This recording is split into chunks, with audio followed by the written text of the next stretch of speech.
Ramai murid kata diri tak pandai. Sebenarnya, bukan tak pandai. Tetapi, tak tahu teknik yang betul. Hari ini, anda akan belajar cara menulis perenggan isi menggunakan rumus For Who Chalk. Pertama, for iaitu fokus.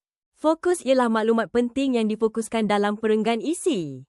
Fokus juga perlu ditulis dalam ayat pertama perenggan isi. Dan bagi soalan ini, fokus pertamanya ialah jimat masa. Kedua, who iaitu huraian. Huraian ialah penerangan kepada maklumat sebelumnya. Murid perlu timbulkan persoalan berdasarkan 5W1H tentang fokus dan kaitkannya dengan tema. Contoh, kita persoalkan kenapa penggunaan e-dompet ini dapat jimatkan masa pengguna. Kerana urusan dapat diselesaikan hanya dengan hujung jari sahaja. Apa-apa respon yang diberi daripada persoalan itu ialah huraian. Who ialah semua urusan pembayaran dan perbelanjaan dapat diselesaikan hanya dengan hujung jari sahaja. Ketiga, cho iaitu contoh. Contoh ialah gambaran sebenar tentang maklumat yang dijelaskan sebelumnya.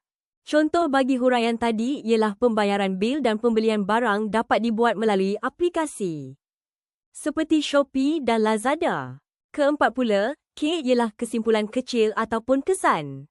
Murid boleh berikan jangkaan kesan yang akan berlaku daripada huraian dan contoh. Kesannya, penggunaan e-dompet dapat memudahkan urusan seharian pengguna. Anda nak belajar menulis karangan? Dapatkan rangka dan bantuan frasa secara percuma di sini. Cuba anda teliti semula dan fahami rangka isi pertama ini berdasarkan rumus For Who Chalk. Fokusnya, penggunaan e-dompet menjimatkan masa. Kenapa? Kerana urusan pembayaran dapat diselesaikan hanya dengan hujung jari sahaja. Pembayaran bil dan pembelian barang dapat dibuat melalui aplikasi seperti Shopee dan Lazada. Kesannya, penggunaan e-dompet memudahkan urusan seharian pengguna dalam kehidupan. Jika semua rumus For Who Chalk tadi digabungkan dalam satu perenggan, hasilnya seperti ini.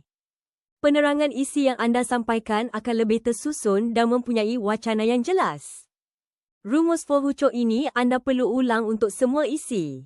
Cuba anda lengkapkan rumus For Who Chalk untuk isi kedua dan tuliskan di ruangan komen. Jom belajar lebih banyak teknik di markah penuh BM. Anda belajar sesuatu dalam video kali ini. Mohon subscribe channel ini supaya memudahkan anda mendapat info untuk video seterusnya. Terima kasih sudi menonton. Semoga video ini memberi manfaat buat anda semua. Marga penuh BM, cikgu sia sis, teknik padu, kita skor dan